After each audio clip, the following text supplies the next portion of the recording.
ಇನ್ನು ಇದೇ ವಿಚಾರಕ್ಕೆ ನಮ್ಮ ಜೊತೆ ಮಾತಾಡೋದಕ್ಕೆ ಮನೋವೈದ್ಯರಾದಂತ ದರ್ಶನ್ ಜ್ಯೋತಿ ಬನ್ನತ್ ಅವರಿದ್ದಾರೆ. ಮನೋವೈದ್ಯರು ಇವರು. ಡಾಕ್ಟರ್ ನಮಸ್ತೆ. ನಮಸ್ತೆ ಮೇಡಮ್. ನಮಸ್ತೆ. ಮನೋವೈದ್ಯರು ಬಹುಶಃ ಇಂಥ ವಿಚಾರಗಳಲ್ಲಿ ಬಹಳ ಡೀಪ್ ಆಗಿ ನೀವು ಕನೆಕ್ಟ್ ಆಗಬಹುದು. ಒಬ್ಬ ಆರೋಪಿಯ ಮನಸ್ಥಿತಿ ಯಾವ ರೀತಿಯಾಗಿರುತ್ತೆ, ಆತ ಈಗ 20 ದಿನ ಆಗಿರೋದು, ಈ ಹಿಂದೆ ಇದ್ದಂತ ರೀತಿ, ಆತ ಅನುಭವಿಸಿದಂತ ಐಷಾರಾಮಿ ಜೀವನ, ಇದೆಲ್ಲವೂ ಕೂಡ ಕನ್ಸಿಡರ್ ಮಾಡಿ ಹೇಳೋದಾದ್ರೆ ಒಬ್ಬ ಆರೋಪಿ ಈ ರೀತಿ ಎಂಟರ್ ಆದ ಸಂದರ್ಭದಲ್ಲಿ ಸಾಮಾನ್ಯವಾಗಿ ಆತನ ಥಾಟ್ ಪ್ರಾಸೆಸ್ ಅಥವಾ ಮೆಂಟಲಿ ಯಾವ ರೀತಿ ಡಿಸ್ಟರ್ಬ್ ಆಗ್ತಾನೆ, ಯಾವ ರೀತಿ ಸ್ಟೇಬಲ್ ಆಗಬಹುದು, ಜೈಲಲ್ಲಿ ಯಾವ ರೀತಿಯ ವ್ಯವಸ್ಥೆಗಳಿರುತ್ತೆ, ಅಲ್ಲಿ ಮನೋವೈದ್ಯರು ಇರ್ತಾರೆ, ಅವ್ರ ಹತ್ರ ಹೇಳ್ಕೊಳ್ಬಹುದಾ, ಹೇಗೆ? ಹೌದು, ಇವಾಗಿರೋ ನಮ್ಮ ಮೆಂಟಲ್ ಹೆಲ್ತ್ ಸರ್ವಿಸಸ್ ಪ್ರಕಾರ ಪ್ರತಿಯೊಂದು ಜೈಲಿನಲ್ಲೂ ಒಬ್ರು ಸೈಕ್ಯಾಟ್ರಿಸ್ಟ್ ಮತ್ತೆ ಸೈಕಾಲಜಿಸ್ಟ್ ಅಂತ ಇರ್ತಾರೆ ಮೇಡಮ್. ಅವರು ಯಾವುದೇ ಆರೋಪಿಗೆ ಅಥವಾ ಯಾವುದೇ ವ್ಯಕ್ತಿಗೆ ಅಲ್ಲಿ ಮಾನಸಿಕವಾಗಿ ತೊಂದರೆ ಆದ್ರೆ ಅವರು ಇಮಿಡಿಯೇಟ್ ಆಗಿ ರೆಸ್ಪಾಂಡ್ ಅಂದ್ರೆ ಸಪೋರ್ಟ್, ಯಾವ ಮೆಡಿಸಿನ್ಸ್ ರೂಪದಲ್ಲಿ ಆಗಿರ್ಬೋದು ಅಥವಾ ಕೌನ್ಸಿಲಿಂಗ್ ರೂಪದಲ್ಲಾಗಿರ್ಬೋದು ಟ್ರೀಟ್ಮೆಂಟ್ ನ ಕೊಡ್ತಾರೆ. ಸೊ ಯೂಶಲಿ ಏನಪ್ಪಾ ಅಂತಂದ್ರೆ ಈ ಶಾಕ್ ಇದೊಂಥರ ಈ ತರ ನ್ಯೂಸ್ ಎನಿ ಸ್ಟ್ರೆಸ್ಫುಲ್ ಇವೆಂಟ್ ಆದ್ಮೇಲೆ ಅವರು ಫಸ್ಟ್ ಶಾಕ್ ಅಲ್ಲಿ ಇರ್ತಾರೆ. ಫಸ್ಟ್ 3 to 4 days ಇರ್ಬೋದು ಅಥವಾ 1 week ಇರ್ಬೋದು. ಆಮೇಲೆ ಡಿಪ್ರೆಸಿವ್ ಸಿಂಪ್ಟಮ್ಸ್ ಇರ್ಬೋದು. ನಾವು ಅವ್ರನ್ನ ನೋಡಿಲ್ಲ, ಇದೇ ತರ ಇದೆ ಅಂತ ಹೇಳಕ್ ಆಗೋದಿಲ್ಲ. ಬಟ್ ಕೆಲವೊಬ್ಬ ವ್ಯಕ್ತಿಗಳಲ್ಲಿ ಡಿಪ್ರೆಸಿವ್ ಸಿಂಪ್ಟಮ್ಸ್ ಅಂದ್ರೆ ಬೇಜಾರ್ ಇರ್ಬೋದು, ನಿದ್ದೆ ಬರದೇ ಇರ್ಬೋದು, ಹಸಿವು ಕಡಿಮೆ ಇರ್ಬೋದು, ಯಾವುದೇ ಯಾರ ಜೊತೆನೂ ಮಾತಾಡೋದಕ್ಕೂ ಇಂಟ್ರೆಸ್ಟ್ ಇಲ್ಲದೆ ಇರ್ಬೋದು, ಈ ತರ ಸಿಂಪ್ಟಮ್ಸ್ ಇರಬಹುದು ಮೇಡಮ್ ಅವರು.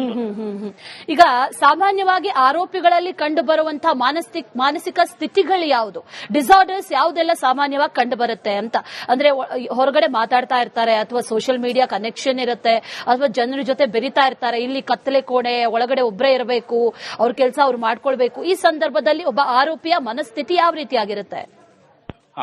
ಮೊದಲನೇದಾಗಿ ಏನು ಹೇಳ್ಬಹುದು ಅಂತಂದ್ರೆ ಒಂಟಿತನ ಅನ್ನೋದು ಜಾಸ್ತಿ ಇರುತ್ತೆ ಮೇಡಮ್. ಸೊ ಅವರು ಹೊರಗಡೆ ಅವ್ರಿಗೆ ಯಾವುದೇ ಸರ್ವಿಸ್ ಆಗ್ಲಿ ಅಥವಾ ತುಂಬಾ ಜನ ವ್ಯಕ್ತಿಗಳನ್ನ ನೋಡ್ತಿರ್ತಾರೆ, ಮಾತಾಡ್ತಿರ್ತಾರೆ. ಬಟ್ ಇಲ್ಲಿ ಏನಪ್ಪಾ ಅಂತಂದ್ರೆ 4 ಗೋಡೆಗಳ ಮಧ್ಯೆನೇ ಇರಬೇಕಾಗುತ್ತೆ. ಅದರಿಂದ ಒಂಟಿತನ ಅನ್ನೋದು ಜಾಸ್ತಿ ಕಾಡುತ್ತೆ. ಮತ್ತೆ ಕೆಲವೊಂದು ಕಂಫರ್ಟ್ ಅಂದ್ರೆ ಅವ್ರಿಗೆ ಮುಂಚೆ ಆಚೆ ಇರೋ ಕಂಫರ್ಟ್ಸ್ ಇಲ್ಲಿ ಒಳಗಡೆ ಸಿಗ್ತಿರೋದಿಲ್ಲ, ಅದಕ್ಕೆ ಅವ್ರಿಗೆ ಅಡ್ಜಸ್ಟ್ ಆಗೋದಕ್ಕೆ ತೊಂದರೆ ಆಗುತ್ತೆ. ಅದರಿಂದ ಖಿನ್ನತೆ, ಬೇಜಾರು, ನಿದ್ರೆ ಇರೋದು, ಈ ತರ ತೊಂದರೆಗಳಾಗಬಹುದು. ಇದ್ರ ಜೊತೆಗೆ ಆತಂಕ, ಭಯ, ಏನಾಗುತ್ತೋ ಅನ್ನೋ ಫ್ಯೂಚರ್ ಬಗ್ಗೆ, ರಿಸಲ್ಟ್ಸ್ ಏನಾಗುತ್ತೋ ಅನ್ನೋ ಭಯ, ನನ್ ಬಗ್ಗೆ ಜನರು ಏನ್ ಅನ್ಕೊಂತಾರೋ ಅನ್ನೋ ಭಯ. ಸೊ ಈ ತರ ಭಯದ ಕಾಯಿಲೆ ಕೂಡ ಬರ್ಬೋದು ಮೇಡಮ್ ಅವರಲ್ಲಿ. ಈಗ ಈ ಪ್ರಕರಣವನ್ನ ಗಮನಿಸಿದ್ರೆ ಇಲ್ಲಿ ದರ್ಶನ್ ಐಷಾರಾಮಿಯಾಗಿ ಜೀವನವನ್ನ ಮಾಡ್ತಾ ಇದ್ದವರು, ಸೆಲೆಬ್ರಿಟಿ, ಇದೆಲ್ಲವನ್ನು ಕೂಡ ಗಮನಿಸಿದ್ರೆ ಇಂಥದ್ದೊಂದು ಪ್ರಕರಣದಲ್ಲಿ ಈ ಆರೋಪಿಯ ಮನಸ್ಥಿತಿ ಹೇಗಿರುತ್ತೆ ಅಥವಾ ಯಾವ ಡಿಸಾರ್ಡರ್, ಸಾಮಾನ್ಯವಾಗಿ ಡಿಪ್ರೆಷನ್ ಆಗಿರ್ಬೋದು, ಇಂಥದ್ದು ಕಾಮನ್, ಅದಲ್ಲದೆ ಪರ್ಟಿಕ್ಯುಲರ್ಲಿ ಏನಾದ್ರೂ ಬಾಧಿಸೋದಕ್ಕೆ ಸಾಧ್ಯ ಇದೆಯಾ ಅಂತ? ಸೊ ಇಲ್ಲಿ ಏನಪ್ಪಾ ಅಂತಂದ್ರೆ ನಾವು ಯಾವುದೇ ವ್ಯಕ್ತಿನ ಡೈರೆಕ್ಟ್ ಆಗಿ ನೋಡಿ ಅವ್ರ ಜೊತೆ ಮಾತಾಡಿ ಮೆಂಟಲ್ ಸ್ಟೇಟಸ್ ಎಕ್ಸಾಮಿನೇಷನ್ ಅಂತ ಅಂತೀವಿ, ಅದನ್ನ ಮಾಡಿದ್ಮೇಲೆ ನಾವು ಈ ತರ ತೊಂದರೆ ಇದೆ ಅಂತ ಹೇಳ್ಬೋದು. ಬಟ್ ಕೆಲವರಲ್ಲಿ ಅಂದ್ರೆ ಈ ತರ ವಿಷಯವಾಗಿ ಈ ತರ ಜೈಲಿನಲ್ಲಿ ಆರೋಪಿಗಳಾಗಿದ್ದಾಗ ಅವರಲ್ಲಿ ಅದೇ ಏನಪ್ಪಾ ಅಂತಂದ್ರೆ ಡಿಪ್ರೆಷನ್, ನಿದ್ರೆ ಹೀನತೆ, ಆತಂಕ, ಭಯ, ಈ ತರ ತೊಂದರೆಗಳು ಜಾಸ್ತಿ ಇರಬಹುದು. ಅದರಲ್ಲೂ ಯಾರಿಗೆ ಮುಂಚೆ past history of psychiatric disorders ಅಂದ್ರೆ ಮುಂಚೆ ಅವರಿಗೆ ಮಾನಸಿಕ ಕಾಯಿಲೆ ಇದ್ರೆ ಅವರು ತುಂಬಾ ಪ್ರೋನ್ ಇರ್ತಾರೆ ಈ ತರ ತೊಂದರೆಗಳಿಗೆ ಒಳಪಡೋದಕ್ಕೆ. ಬಟ್ ಅವ್ರಿಗೆ ಏನಪ್ಪಾ ಅಂತಂದ್ರೆ ಜೈಲಿನಲ್ಲೂ ನಾನು ಮುಂಚೆನೆ ಹೇಳ್ದಂಗೆ ಸೈಕ್ಯಾಟ್ರಿಸ್ಟ್ ಮತ್ತೆ ಸೈಕಾಲಜಿಸ್ಟ್ ಇರೋದ್ರಿಂದ ಸೊ ಅವ್ರ ಹತ್ರ ಅವರು ಸರ್ವಿಸಸ್ ಮಾಡಬಹುದು ಅನ್ಸುತ್ತೆ. All right doctor, thank you Republic Kannada ಜೊತೆ ಮಾತಾಡಿದಕ್ಕೆ. ಇನ್ನು ಇದೇ ವಿಚಾರಕ್ಕೆ ನಮ್ಮ ಜೊತೆ ಮಾತಾಡೋದಕ್ಕೆ ಮನೋವೈದ್ಯರಾದಂತ ದರ್ಶನ್ ಜ್ಯೋತಿ ಬನ್ನತ್ ಅವರಿದ್ದಾರೆ. ಮನೋವೈದ್ಯರು ಇವರು. ಡಾಕ್ಟರ್ ನಮಸ್ತೆ. ನಮಸ್ತೆ ಮೇಡಮ್. ನಮಸ್ತೆ. ಮನೋವೈದ್ಯರು ಬಹುಶಃ ಇಂಥ ವಿಚಾರಗಳಲ್ಲಿ ಬಹಳ ಡೀಪ್ ಆಗಿ ನೀವು ಕನೆಕ್ಟ್ ಆಗಬಹುದು. ಒಬ್ಬ ಆರೋಪಿಯ ಮನಸ್ಥಿತಿ ಯಾವ ರೀತಿಯಾಗಿರುತ್ತೆ, ಆತ ಈಗ 20 ದಿನ ಆಗಿರೋದು, ಈ ಹಿಂದೆ ಇದ್ದಂತ ರೀತಿ, ಆತ ಅನುಭವಿಸಿದಂತ ಐಷಾರಾಮಿ ಜೀವನ, ಇದೆಲ್ಲವೂ ಕೂಡ ಕನ್ಸಿಡರ್ ಮಾಡಿ ಹೇಳೋದಾದ್ರೆ ಒಬ್ಬ ಆರೋಪಿ ಈ ರೀತಿ ಎಂಟರ್ ಆದ ಸಂದರ್ಭದಲ್ಲಿ ಸಾಮಾನ್ಯವಾಗಿ ಆತನ ಥಾಟ್ ಪ್ರಾಸೆಸ್ ಅಥವಾ ಮೆಂಟಲಿ ಯಾವ ರೀತಿ ಡಿಸ್ಟರ್ಬ್ ಆಗ್ತಾನೆ, ಯಾವ ರೀತಿ ಸ್ಟೇಬಲ್ ಆಗಬಹುದು, ಜೈಲಲ್ಲಿ ಯಾವ ರೀತಿಯ ವ್ಯವಸ್ಥೆಗಳಿರುತ್ತೆ, ಅಲ್ಲಿ ಮನೋವೈದ್ಯರು ಇರ್ತಾರೆ, ಅವ್ರ ಹತ್ರ ಹೇಳ್ಕೊಳ್ಬಹುದಾ, ಹೇಗೆ? ಹೌದು. ಇವಾಗಿರೋ ನಮ್ಮ ಮೆಂಟಲ್ ಹೆಲ್ತ್ ಸರ್ವಿಸಸ್ ಪ್ರಕಾರ ಪ್ರತಿಯೊಂದು ಜೈಲಿನಲ್ಲೂ ಒಬ್ರು ಸೈಕ್ಯಾಟ್ರಿಸ್ಟ್ ಮತ್ತೆ ಸೈಕಾಲಜಿಸ್ಟ್ ಅಂತ ಇರ್ತಾರೆ ಮೇಡಮ್. ಅವರು ಯಾವುದೇ ಆರೋಪಿಗೆ ಅಥವಾ ಯಾವುದೇ ವ್ಯಕ್ತಿಗೆ ಅಲ್ಲಿ ಮಾನಸಿಕವಾಗಿ ತೊಂದರೆ ಆದ್ರೆ ಅವರು ಇಮಿಡಿಯೇಟ್ ಆಗಿ ರೆಸ್ಪಾಂಡ್ ಅಂದ್ರೆ ಸಪೋರ್ಟ್ ಯಾವ ಮೆಡಿಸಿನ್ಸ್ ರೂಪದಲ್ಲಿ ಆಗಿರ್ಬೋದು ಅಥವಾ ಕೌನ್ಸಿಲಿಂಗ್ ರೂಪದಲ್ಲಾಗಿರ್ಬೋದು ಟ್ರೀಟ್ಮೆಂಟ್ ನ ಕೊಡ್ತಾರೆ.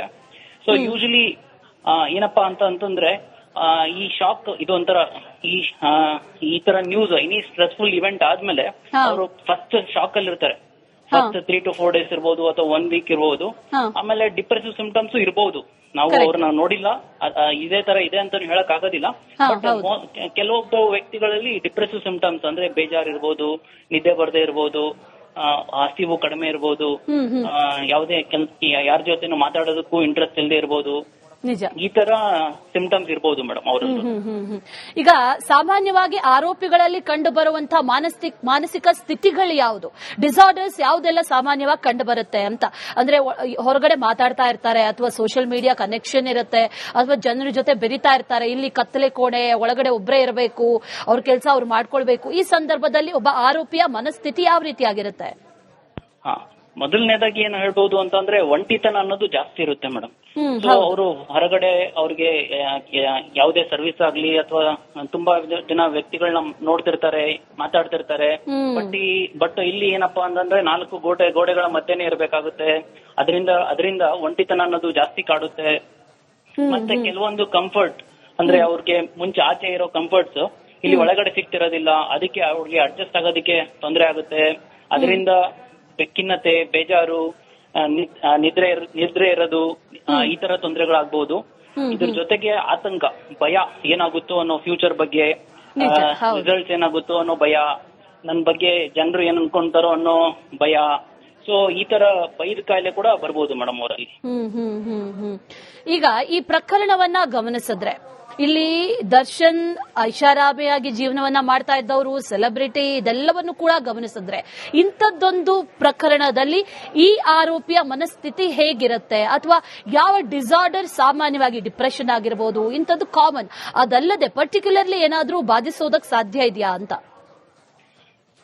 ಸೊ ಇಲ್ಲಿ ಏನಪ್ಪಾ ಅಂತಂದ್ರೆ ನಾವು ಯಾವುದೇ ವ್ಯಕ್ತಿನ ಡೈರೆಕ್ಟ್ ಆಗಿ ನೋಡಿ ಅವ್ರ ಜೊತೆ ಮಾತಾಡಿ ಮೆಂಟಲ್ ಸ್ಟೇಟಸ್ ಎಕ್ಸಾಮಿನೇಷನ್ ಅಂತ ಅಂತೀವಿ, ಅದನ್ನ ಮಾಡಿದ್ಮೇಲೆ ನಾವು ಈ ತರ ತೊಂದರೆ ಇದೆ ಅಂತ ಹೇಳ್ಬೋದು. ಬಟ್ ಕೆಲವರಲ್ಲಿ ಅಂದ್ರೆ ಈ ತರ ವಿಷಯವಾಗಿ ಈ ತರ ಜೈಲಿನಲ್ಲಿ ಆರೋಪಿಗಳಾಗಿದ್ದಾಗ ಅವರಲ್ಲಿ ಅದೇ ಏನಪ್ಪಾ ಅಂತಂದ್ರೆ ಡಿಪ್ರೆಷನ್, ನಿದ್ರೆ ಹೀನತೆ, ಆತಂಕ, ಭಯ, ಈ ತರ ತೊಂದರೆಗಳು ಜಾಸ್ತಿ ಇರಬಹುದು. ಅದರಲ್ಲೂ ಯಾರಿಗೆ ಮುಂಚೆ past history of psychiatric disorders ಅಂದ್ರೆ ಮುಂಚೆ ಅವರಿಗೆ ಮಾನಸಿಕ ಕಾಯಿಲೆ ಇದ್ರೆ ಅವರು ತುಂಬಾ ಪ್ರೋನ್ ಇರ್ತಾರೆ ಈ ತರ ತೊಂದರೆಗಳಿಗೆ ಒಳಪಡೋದಕ್ಕೆ. ಬಟ್ ಅವ್ರಿಗೆ ಏನಪ್ಪಾ ಅಂತಂದ್ರೆ ಜೈಲಿನಲ್ಲೂ ನಾನು ಮುಂಚೆನೆ ಹೇಳ್ದಂಗೆ ಸೈಕ್ಯಾಟ್ರಿಸ್ಟ್ ಮತ್ತೆ ಸೈಕಾಲಜಿಸ್ಟ್ ಇರೋದ್ರಿಂದ ಸೊ ಅವ್ರ ಹತ್ರ ಅವರು ಸರ್ವಿಸಸ್ ಮಾಡಬಹುದು ಅನ್ಸುತ್ತೆ. All right doctor, thank you Republic Kannada ಜೊತೆ ಮಾತಾಡಿದಕ್ಕೆ.